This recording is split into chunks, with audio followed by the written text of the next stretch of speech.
Man, that theme song gets me every freaking time. Hello, everybody, and welcome to Girls Unscripted. My name's Kate. My name is Carolyn, and thank you. It really does get me every time. I'm like, damn, that's a good-ass song. Just as a reminder, that song is a real song by a man that goes by Jakey Heartbreak. You can find it on Spotify. Carolyn, how's it going? You know, it's going well over here. Ready for a holiday weekend? Do you have any fun plans? You know what? I don't. And to me, that's a fun plan. That's a fun plan. Like, I'm going to go to, like, hang out with, like, some friends here and there. But normally I go home every 4th of July. And I went home on Memorial Day. So I was like, I'll stick around for 4th of July. I'm excited to just, like, hang at a friend's house. You know, just low-key, drink some beers and call it a day. Super low-key as well. Kyle's going surfing up in Malibu. And I keep being a bad surfing wife. He's like, all the other girlfriends come watch us. So tomorrow I'm going to get up early, drive my ass up to Malibu to watch my hubs surf, so that'll be fun. Get this, tomorrow I have to get my ass up early and I have to drive down to Redondo Beach to watch my boyfriend run a 5K.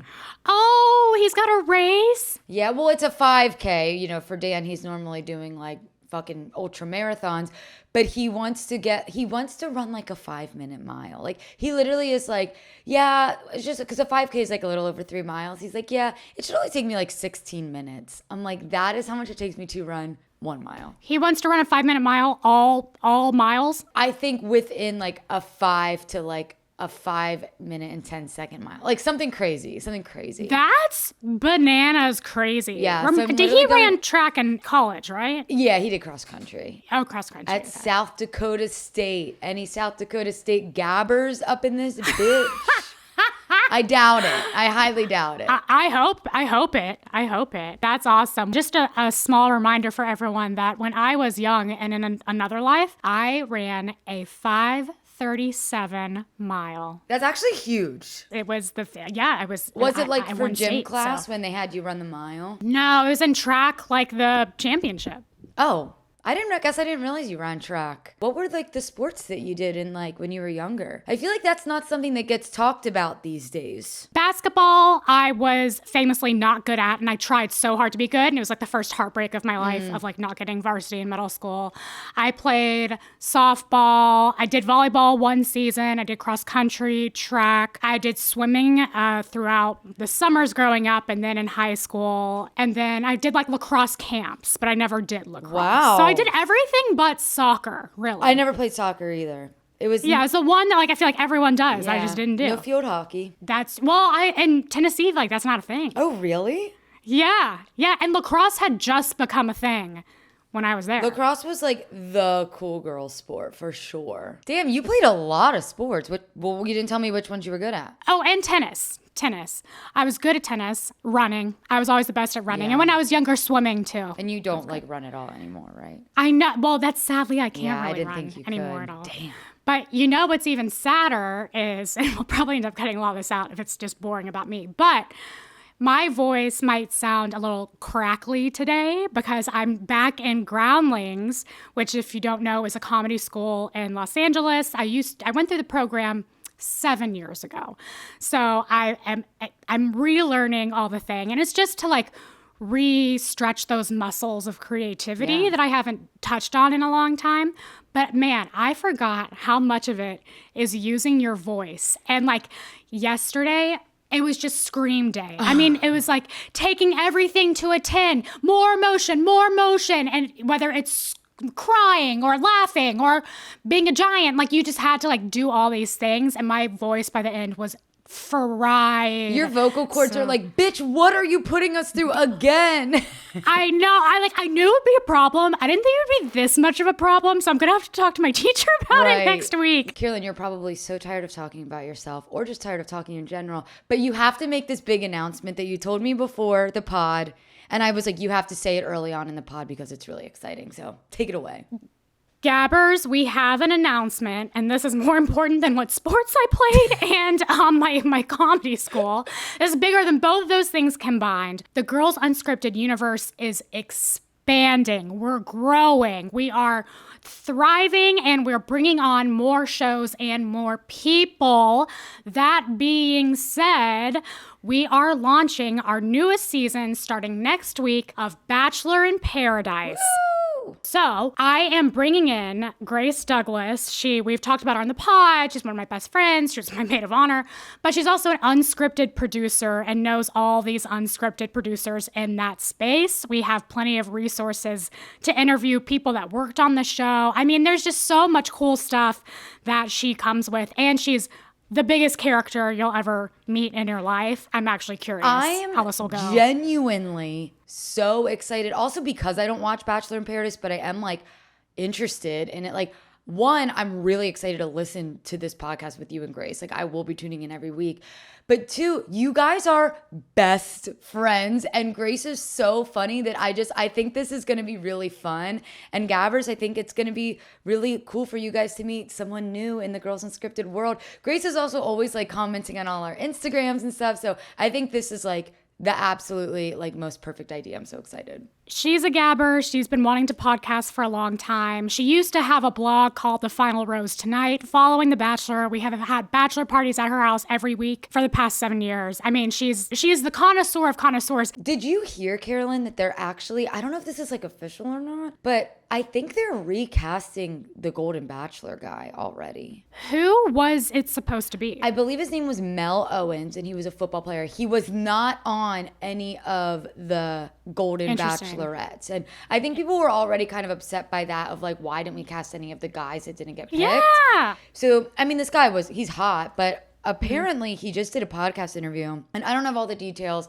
I heard this in passing, but where he basically revealed that he told the producers he doesn't want to date anyone over 60. He doesn't want to date anyone that wears a wig. He doesn't want anyone with a fake hip. Like, kind of like, I guess you could say like ageist. Now, granted, I mean, you're allowed to have preferences, I guess, but like, I think the way he went about it was kind of like against what the Golden Bachelor and Bachelorette kind of stands for. So I think they might be recasting this guy. That's embarrassing for ABC. They should have known beforehand, like, that this was not going to go anywhere if he was going to be that picky. Right. Yeah, like, you can't, like, obviously you just want to be with a hot girl. I think he requested that they be between the ages of 45 and 60. I'm like, I'm sorry, but 45 is not Claire golden. Crowley was 40. Yeah, Claire Crowley was 40. Right. Like, bronze at best. Jesus. I know that means that, that would make me, close to bronze. But because we're covering Bachelor in Paradise, I've been watching the Golden Bachelorette to see, like, know the people on there. And Kate, if you need, like, the most wholesome show to watch in the entire world, it is just so sweet. These wise old people that it's so different than the regular Bachelor where it's so catty and it's so competitive. These guys are like, these are my brothers. And they're like, so older and wise, and they just want what's best for everybody. I had watched The Bachelor and The Bachelorette before, but that's kind of why I stopped, because I'm like, this is so ingenuine. Like, they're all just here to be famous. Like, I just didn't believe it.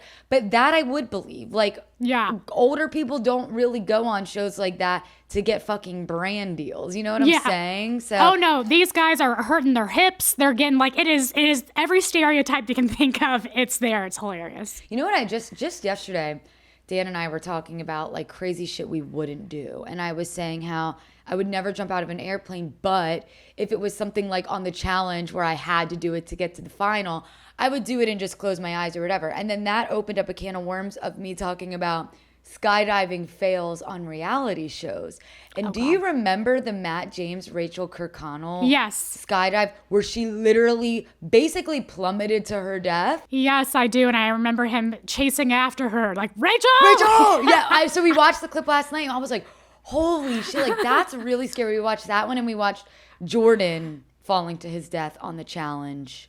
Oh, did he have a bad land? He had a bad land, yeah. Which season was that? It might have been 30. Oh, Dirty 30 was the best season. It was in that era. It was between, like, season 30 or season 33. But yeah, we had a good time watching skydiving fails. Only on reality TV, everyone's still alive. I also say the thing that would get me is skydiving. I don't think I could do it, but if push came to shove, I guess I'd do it. If I had to. I would sneak in a lot of, like, lorazepam in my pockets is what I would have to do. Well, I told Dan, I was like, I was like, if I ever had to do that, my body would just go limp and I would have my eyes closed and I would say, just take me where you need to take me. I'm not opening my eyes. Like, this experience is going to be lost on me because I will not be looking for 1 second. And I don't need it. And I don't need it. What got us started on this whole thing was we were talking about that hot air balloon crash that happened recently. Oh, gosh, awful. Yeah. And then I was like, I would never fucking go in a hot air balloon. And then that escalated to us talking about skydiving fails. So, well, my favorite skydiving fail is Impractical Jokers. Murr got punished and had to skydive. They give Murr the worst punishments. He's afraid of everything. Slaughter Murr. It's so funny. Carolyn, if we did this podcast 10 years ago, I think it might be an Impractical Jokers recap podcast.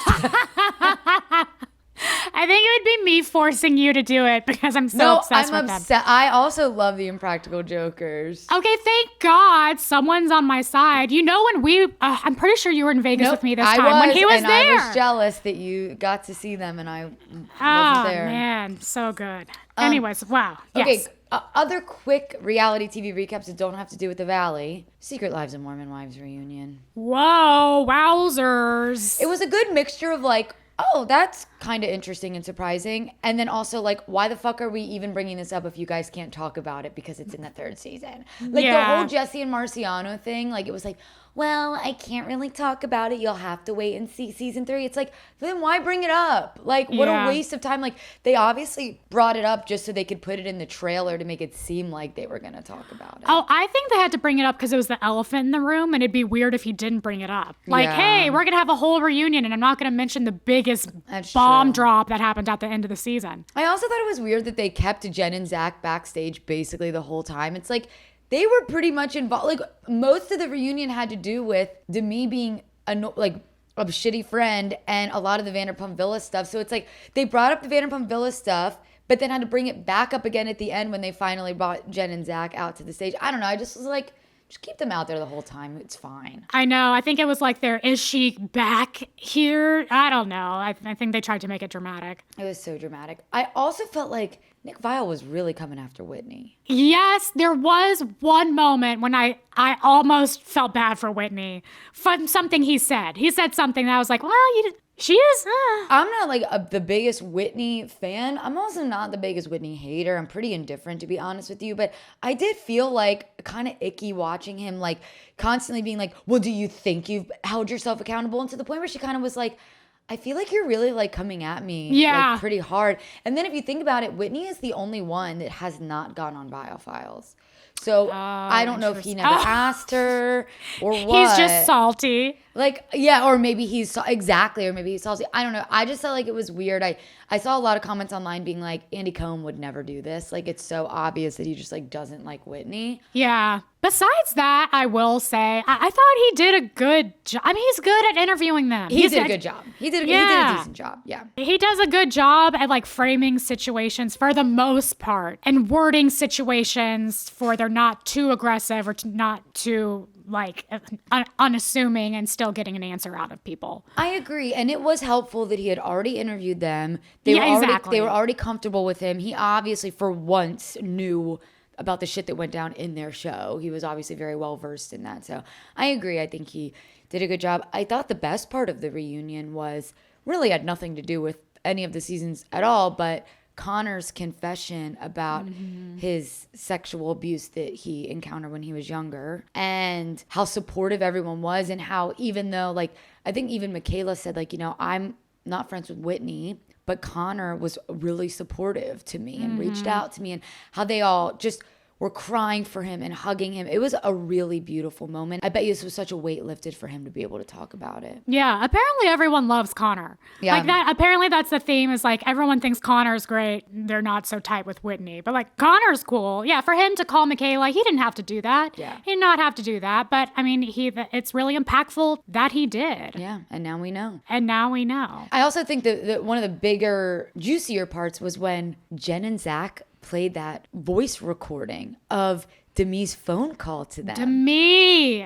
I mean, was I surprised? No. Not at all. Like, it was shocking. My mouth was open. I was like, I cannot believe she actually is saying this. Well, and the fact that she's literally coaching Jen on exactly what to say, to the point where she's even like, and you should say how you like really admire how we have our marriage, and it's really inspiring to you. I'm like, are you fucking kidding me, girl? Come on. You admire Demi and Brett's communication style, and like, you're so sorry you broke her confidence by saying anything, and you won't anymore. Like, it was crazy. And if that is caught on camera, I mean, the fact that Zack thought to think, let me record this, just goes to show that she says shit like this all the time. Yeah. And does shit like this all the time. So like, it really and the was screenshot with Marciano about the claim.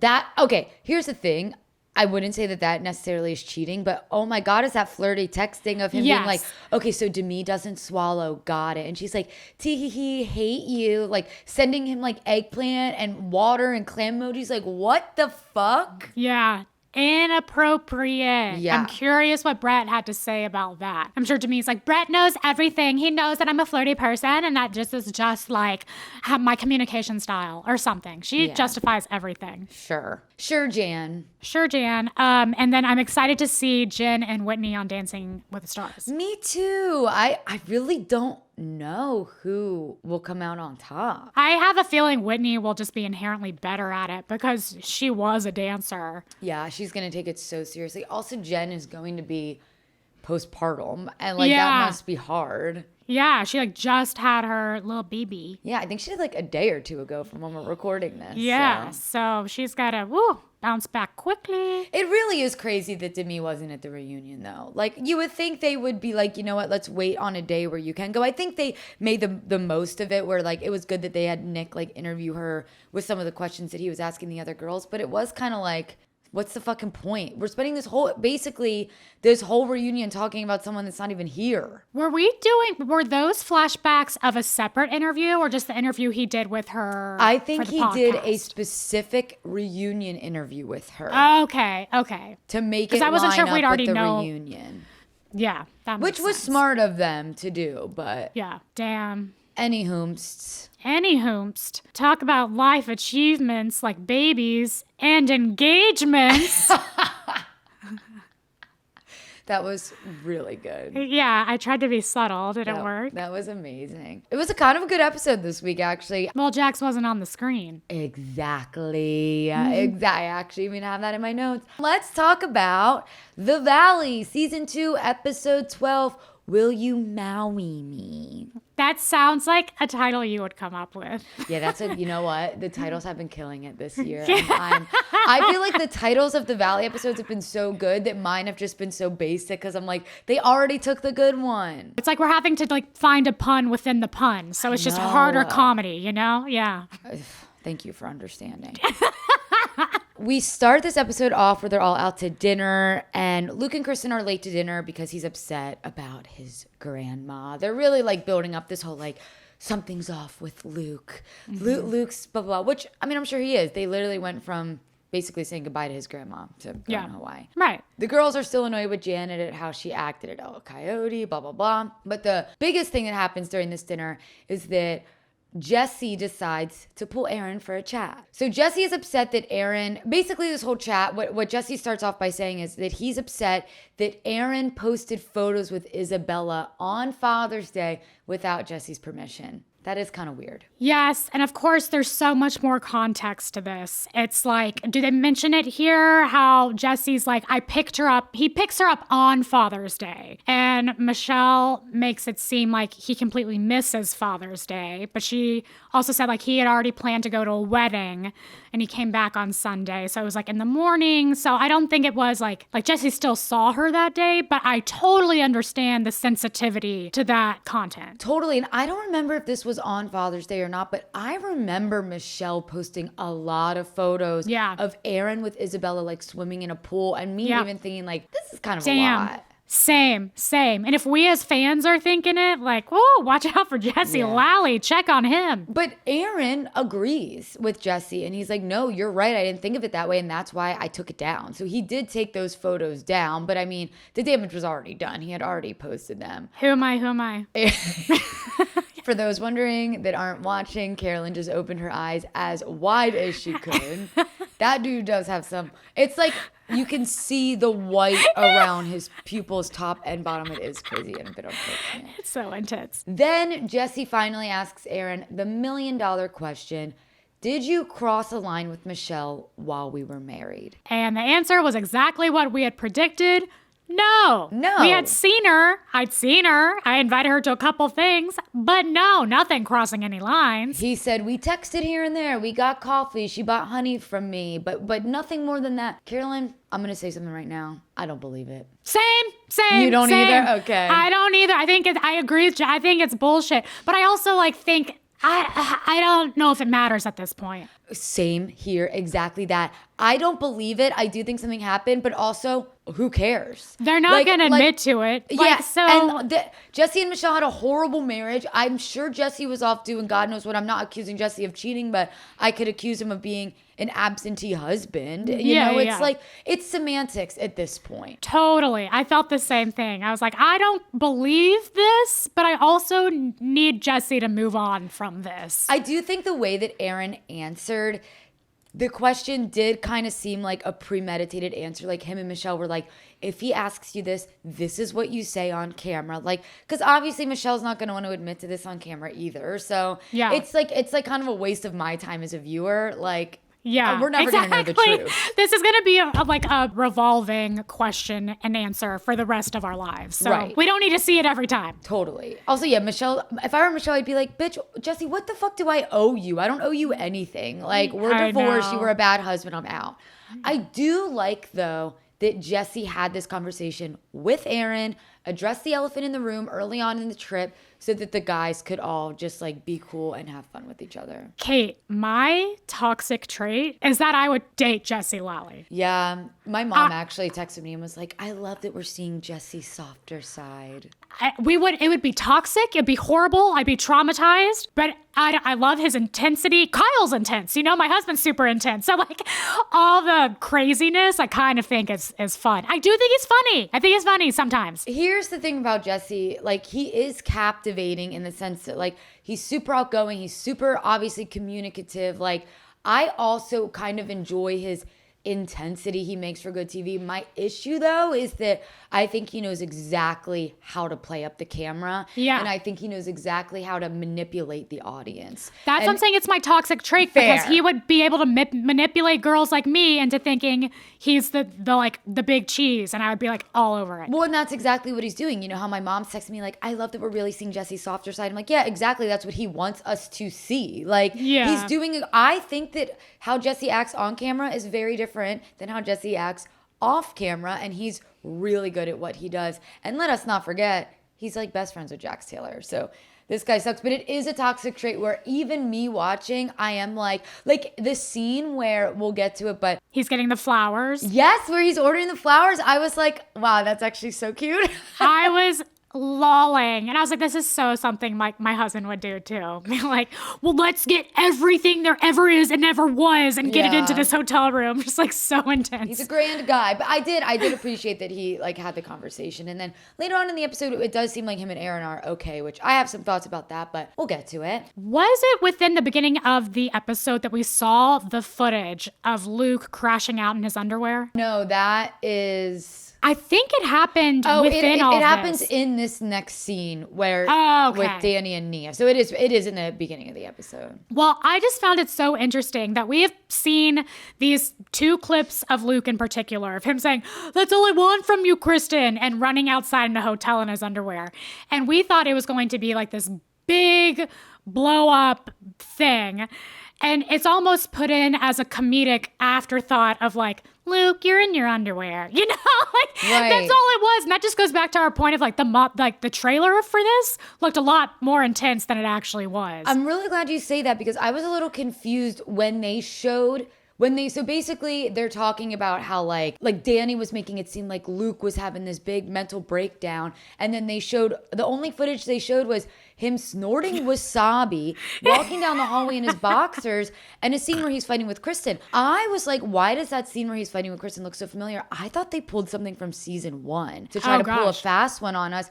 But you're right. I think it was just a scene that was showed so many times in the trailer that was just a fucking flash in the pan. It wasn't even that big of a deal. Flash in the pan. And maybe they did that on purpose as a flash in the pan to make Krista's engagement more, as happy as it can be, because if we focus too much on the, I don't know why they did that. No, I think you're kind of saying what I was thinking as well, where it's like, I feel like they're trying to make it seem like maybe Luke won't do it. Luke is going through so much. Like, I think basically this engagement went off without a fucking hitch, but they needed to add some drama to it. So they really honed in on the fact of like, Luke's not doing well. Luke's grandma, like how much are we going to talk about Luke's grandma? Yeah, but I will say, if I had to say, and I thought I just said goodbye to my grandmother, like I saw her for the last time in my whole life. I will never ever see her again, so I think. And then the next day having to fly and go propose, that would be really hard. It is a lot, yeah, and I'm sure, like, and Luke is like not, like, he's just like a shy, cute, quiet little guy. Like, so it's probably the most he's ever had on his mind ever at one time. So it's overwhelming. I just love how Danny was like, Luke's really not doing well. And then it flashes to him snorting wasabi and like joking around with his friends. Yeah. Also, Danny was being so extra this episode. Like when he was like, it's a great day to be a great day. That's what I'm saying, Carolyn. He's annoying. Everyone thinks he's annoying. I'm telling you. I swear to God.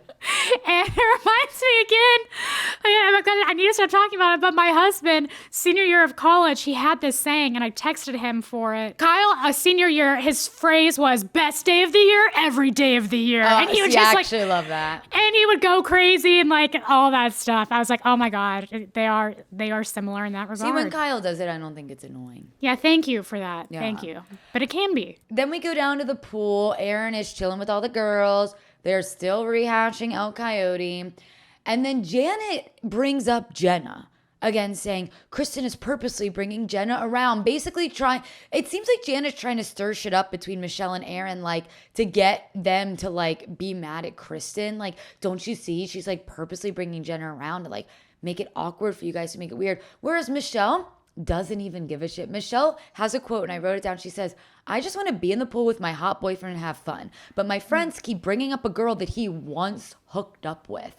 Like, basically Michelle's saying it's not a big fucking deal. Like, stop making it a big deal. If I don't care, you don't care. Like, why does Janet care? Because she, for some reason, just hates Kristen. She just wants, she needs Kristen to go down. And speaking of like going down, I don't know if this is true, but did Janet make her Instagram private because she's getting so much hate right now? Interesting. I don't know, but I did hear them read off some of the things that people have been DMing her, and it's been really bad. Like, she's getting pummeled right now from private. This episode. Yeah.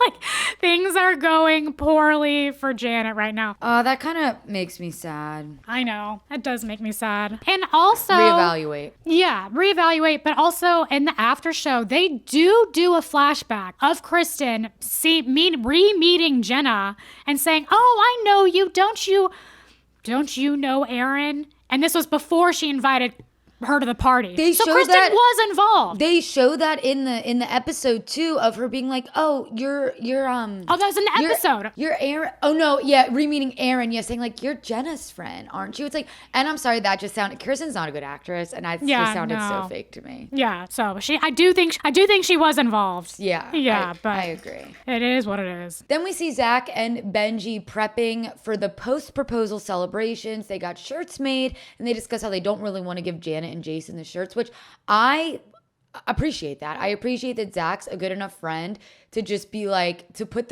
aside that this would be good TV to have Janet at Kristen's engagement party, and instead be like, I don't think Janet should come to Kristen's engagement party. So that's kind of like what they're discussing in this scene. And even they keep talking about how last night at dinner was such a disaster. Luke was such a disaster. What did we miss that wasn't caught on camera?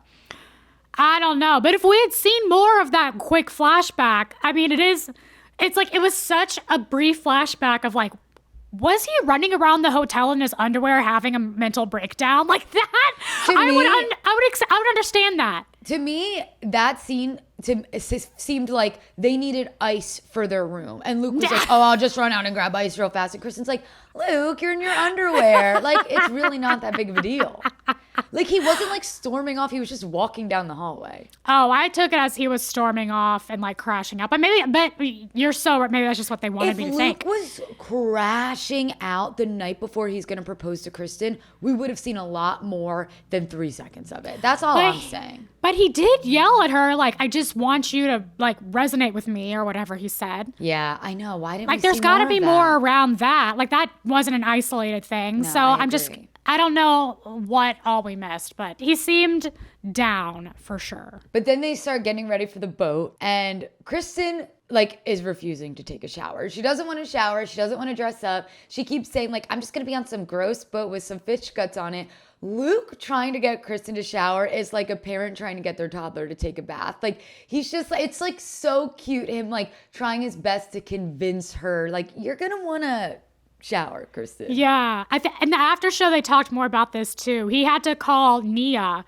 I was like, hey, she's not showering. Can you go down there and like make her do it? So Nia like went down there and was like, hey girl, like, can you like something like, I'm going to do this while you shower. Like, you go ahead and shower. I'll do this. And like, let's do our makeup together to like make sure that she got showered and made up. Well, that's good. And which, by the way, Nia is the one person that I feel like is perfect to do that. Like, even when they were on the boat and she was like wanting to take all these photos, I'm like, I feel like Nia's probably just like that all the time. Yeah, so exactly. This is like the perfect idea. It's so cute. I thought it was very, very cute. We do see a quick flash to Brittany's Airbnb where Jax is in the pool swimming around and playing with Cruz.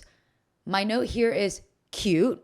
Still hate Jax, but cute. I mean, it was I don't doubt he loves Cruz. I just think he doesn't know how to love someone other than himself. Like, he's still a narcissistic, selfish fucking asshole. Yeah. But whatever. I'm glad he got time with his son, I guess. And the relationship between narcissists and their kids is an interesting one because the narcissist like identifies themselves in the kid a little bit. So it's like, it's an interest as they grow up. I'll be curious to see how their relationship unfolds. Then we're back at the hotel. The girls take a hula class. The guys are eating shave ice. The guys eating shave ice is Jesse, Jason, and Aaron.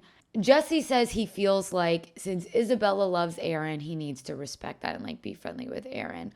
I feel like Jesse actually likes Aaron. Yeah. And I feel like they are buddies. Like, the way that they kick it with each other is not the way that like two men that hate each other hang out with each other. Like, I think that there is a friendship there and it's just kind of like being blown out of proportion for TV. I don't know. Yeah, I think there's definitely, and I think he says this in the after show too. He's like, even if Aaron and I, like, if Aaron respects me, I'm still always going to be blocked by Michelle.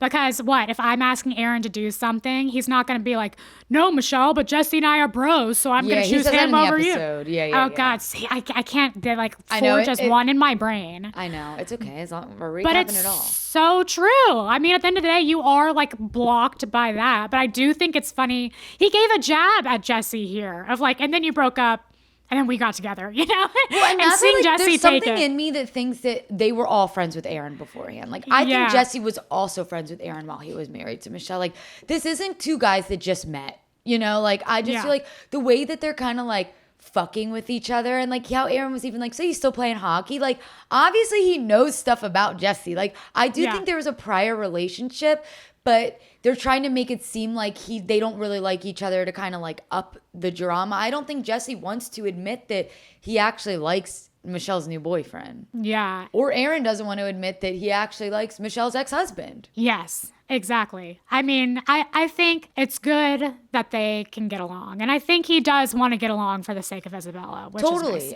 And Jesse's a good time. As we said, he's a fun time. He's definitely like going out of his way to try to make positive changes in an attempt to be on good terms with Michelle and Aaron. But again, we're only seeing what he's showing us on camera. Exactly. I'm sure behind the scenes. I just saw an interview Sheena did where she was saying it was like the day after her mom died. She asked Jesse, can you please take Isabella? I like need some time for myself. And Jesse was like, sorry, I can't. I'm going to an election party in Orange County or something like that. And she was like, I just needed Jesse this one day. My mom just died and he like wouldn't help me. But I don't, again, two sides to every story. I don't know. That makes me sad. One story that was definitely in the after show and not in here. Jesse talks about his concussion here, but he's gotten many concussions. 2 weeks before his wedding to Michelle, they were at their house and they were playing EDM, and he got out like glow sticks and was just like going ham in his own house with them, and he fell on a glass table, hit his head. He had to go to the hospital and get like 1,000,000 staples. Oh my God. There's blood everywhere and like EDM pumping. Like getting him, like stretching him out of the house. And that's a rave if I've ever heard of one. I know, right? So he's a good time. He's a good time. Yeah, and that is that is kind of Kyle though. Like he exactly. would be getting glow sticks and pumping EDM in your living room 2 weeks before by your himself. wedding. 100%. Now it's engagement time. We're on the boat and it's the big climax of the episode. My man Luke is planning this shit out of this. He is going through it.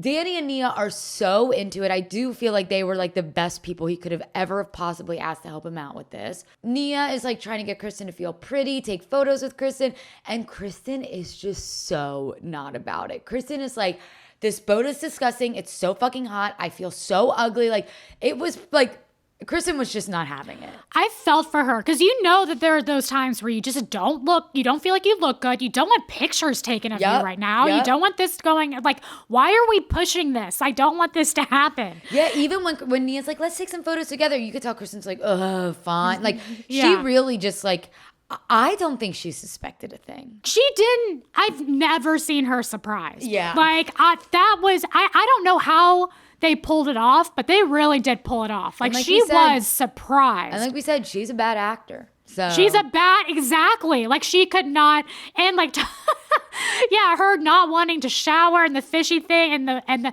I don't know did they say the fantasy football thing on the show? No. Oh, and it was the day of the fantasy football draft, and that's why she was just sitting on her phone by the ring for a very long time because it's a really important thing to her. That's to hilarious. Get this draft right, and they were like, "We need her off the bag." Wait, so that's hilarious. I love that little tidbit. That's so funny. So now it's finally time. Luke's going to propose. It's golden hour lighting. And Kristen is literally sitting on the ring. And Luke's like freaking out. He's like, I can't get it. She's literally sitting on my fucking bag. Kristen takes forever to get ready. I was so stressed during the scene. I'm like, if I'm stressed, I can only imagine what Luke is going through. I know. Seeing the sunset, I was like, why are they so stressed? I was like, oh, because they literally want to get the sun set. And that's like within a few minutes. Like, right. Once the sun goes down, it's down. It has set. Yeah, exactly. I gotta say, speaking of acting, Danny really does flex his acting skills in this scene when he's tricking Kristen that there's dolphins in the water. Oh my God, that would have gotten me too. Same.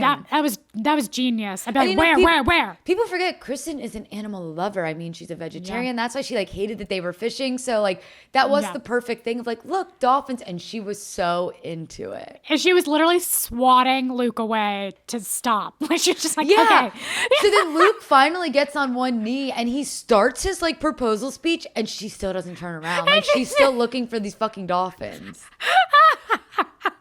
That's how you know she didn't know. If she had known, she would have turned around. No, 100%. She does say in the after show that she was like, Luke did say, I have no idea why I said the catch of my lifetime thing. And that he was like, after that came out, I don't know why I said that. That was a weird thing to say. Which is hilarious because that's like what's been in every trailer and sneak peek of him saying, will you be the catch of my lifetime? I think it was cute. I don't care. Yeah, Kristen, she was like, it's so dorky cute. Like, I liked it. No, it was so sweet. Like, did I get chills? Yes. Did I cry? Yes. Wow. I did. Never did I think. I did. I cried during the scene. Never did I think we would see Kristen motherfucking Doty get engaged.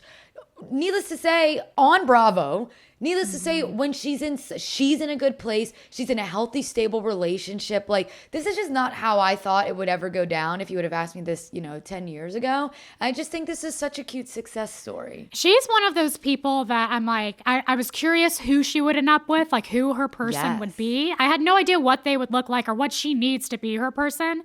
And I can see it. I think Luke is a great match for Kristen. Every single guy she's been with has sucked. Yeah. And I think, again, we've only seen 2 seasons of Luke, but she's so different with him, and I think that's a good reflection of him. Like, Yes, you know? exactly. So now we're going back to the hotel where Zack and Benji are switching rooms with Kristen and Luke. And I've said it once, I'll say it again. Zack deserves a fucking trophy for being the best friend in the entire world. Yeah, I think he he did a really really cares good about job. his friends, and he really goes above and beyond for them. Yeah, I really, just every episode, I'm like, I like Zack. I love Zack. I do. So Sue me. they're switching rooms so that they could have the presidential suite, and they're like literally like packing up all of Luke and Kristen's shit for them.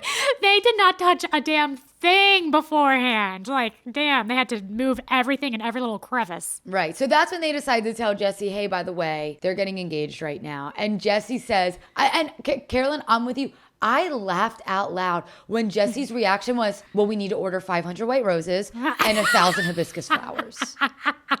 And he was so fucking serious. Like, it wasn't even a bit.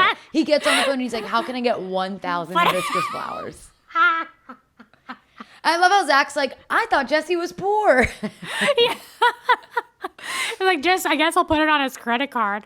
But they got something to work. They got some petals. Like, they figured something out. They figured something out. So Zack and Benji are continuing to put in the work. They're setting up this like little engagement party that they're having like downstairs in this courtyard of the hotel. And Zack decides, okay, I have to call everybody to let them know here's what's actually happening, to give them a heads up. He calls Brittany. Brittany feels kind of left out. And to be honest, I do get that. Like, I thought Brittany handled it well of like, I don't want to sound selfish, but like, I do feel weird that I was the last to know. Apparently, it was way worse than we saw. Of Like, how apparently Brittany- Really? Yeah, she crashed out. She got to the room that Zack had decorated and was like, well, if it were me, I would have done that. I would have done that. Oh, missed out on that opportunity. Because like all of this stuff. And she says she's embarrassed for how she acted and she's apologized since. But like, I bet you apparently, they didn't keep that in because this season is like a Brittany redemption. Like, we're supposed to side Yeah. with Brittany, so they needed to make her look good. Yeah, but she was salty for sure. Yeah. So then obviously like Janet and Jason find out about this. And I will say, I felt like they very shockingly read the room. Janet at least read the room and says, hey, maybe we shouldn't come tonight. Maybe we shouldn't be involved. And they call Zack, and Zack is kind of like, great. I didn't really want you to come. I'm glad that you guys are down. And I was like, okay, like round of applause. This is great. But then I felt like very quickly after, Janet did kind of make it about herself and is like, well, I'll just see you guys back in LA. Because like, this is now Kristen's engagement trip and I'm not hanging out with you guys anymore. Like it's fine. It's fine. I just don't, it's like, I'm like, girl. And even Jason is like, I need you to stop making decisions for me. Yeah. Let's just wait till tomorrow happens and we'll take it from there. She was just having a dramatic fit. I think and she was Jason was like, hangry. stop saying that. And she was hangry. Yeah. And she admits that. She was making a big deal that it was like the first time that she had left their kid alone. And now the trip's about Kristen. I guess I understand, like, it's kind of her fault that she's in a bad place with Kristen. I mean, it's both of their faults. Like, she did this to herself. And Right. I don't know. I feel like it could have gone differently. I think by her being like, I left my kid all alone and now it's for Kristen's engagement trip, is kind of making it all about Janet. It was like, Right. and it is and just, that's what she's getting hammered online for. yeah, Of like making everything about Janet of this whole thing. yeah. And we did see Jason get annoyed with her. Like they got, in Yeah, a he was fight. like, stop saying that. Stop making decisions without talking to me, because Janet's going around like, we'll just see you in LA. We're not going to hang out with you guys tomorrow. And Jason's kind of like, what the fuck? Like, I never fucking said that. Yeah. So he's like, stop. Yeah. Just literally Good don't. for him. I like to see it. So now they're at, I don't even really know whose room they're in. Luke and Kristen's old room, I guess. Where they do the surprise. Yeah. I think that's the suite. Is that the presidential suite? I honestly, it doesn't really I matter. don't know. You're right. Now I'm confused. Zack is like frantic, like still getting ready. But the fishing gang arrives back at the hotel. They open the door and everyone is in their little t-shirts cheering for them as they enter the room. It was so sweet. Like everyone is genuinely so happy for them. It was really sweet. It was really And sweet. I love, and they get that moment forever on camera. So that's really special. It's so special. And like when I finished watching this episode, I thought to myself, finally a sweet episode. Like finally an episode with a happy ending. We see happy people on the valley. And my first thought was, see how good this show can be when Jax is not in it. Exactly. We barely spoke about Jax. We barely spoke about Jax and Brittany. And it was a really good episode. Yeah. This episode was really solid. Yeah. We don't need you, Jax. Bye. We don't. Goodbye, Kyle. Goodbye, Jax. Goodbye, Jax. Bye. So we get a little more insight into why Brittany was not involved in the after show. Did they say this in the episode of why they didn't ask Brittany? All Zack said was it would have been weird if we went on the fishing boat. But Brittany was like, no, it wouldn't. I love fishing. The bigger problem was Jax. They didn't trust Jax to keep the secret. And they know that if they told Brittany, Brittany would, even though they're not that close, there's still a chance that They were afraid Brittany would tell Jax. Yeah, and that Jax would ruin it. And you know so what? he didn't want to take that risk. I don't blame them. Yeah, and I don't blame them either. You got to keep that shit tight. Because, I was thinking like, well, they could have told Brittany on the trip. But even so, they don't know how in contact she is with Jax or not. And Luke made it a point to say, we haven't told our families, please nobody post about this. Jax would want to post about it. Jax would make it about him of like, of course, Kristen gets engaged. I'm not there. I deserve to be there. I know. But at the same time, if Zack had said, hey, Brittany, now that you're here, we can tell you this is a surprise trip, but please don't tell Jax. She wouldn't tell Jax. Yeah. I believe that she wouldn't do it. So I understand. You want to be involved in your best friend's big moments. Totally. Speaking of, have you seen the Justice for Jax Twitter account? That is Jax? Well, we don't know if it's Jax or not. Let me see if it's even still here. And if it is, then your homework is to go look at it. Okay, it still exists. It's @_Justice, 4, Jax. We don't know if it's Jax or just a crazy fan. Mm-hmm. The bio is, he's paid the price. Treat him fairly. And it's Jax. Dude, the tweets are crazy. It's filled with like AI images of like Jax. Like this is Jax wearing a t-shirt that says, I have feelings. Carolyn, there's 244 posts. Please look at it. It's so funny. What? That has to be Jax. It's also very pro Jesse and pro Schwartz. Well, okay. More clues. Yeah, like this tweet says, Jesse is far, far from broke. Big spender, but a big earner. It's so weird. It's so How would weird. you know that, fan? Fan that doesn't know these people? It's the freakiest thing. So Gabbers, if you're bored, go on the Justice for Jax Twitter. It will definitely entertain you. Trust me. That is so fucking funny. Yeah, so I'll leave you with that. Also, Gabbers, Carolyn and I forgot that this was a holiday weekend. So I hope you guys all have a safe and fun holiday weekend. We'll get this episode out. You're listening to it now, so it'll be out when it's out. Yeah, and you might have had a great weekend. So, it might be we're wishing over. it for you now. Just know we sent you good juju at this point in time. We sent you good vibes. The good vibes were there. And as always, thank you guys so much for listening. Thank you guys for listening. Please rate, like, subscribe. We are 2 comments away from 100 on Spotify. Whoa. With 4.8 stars. So please, everyone counts. That's we appreciate awesome. it. We love you. See you next time. Goodbye.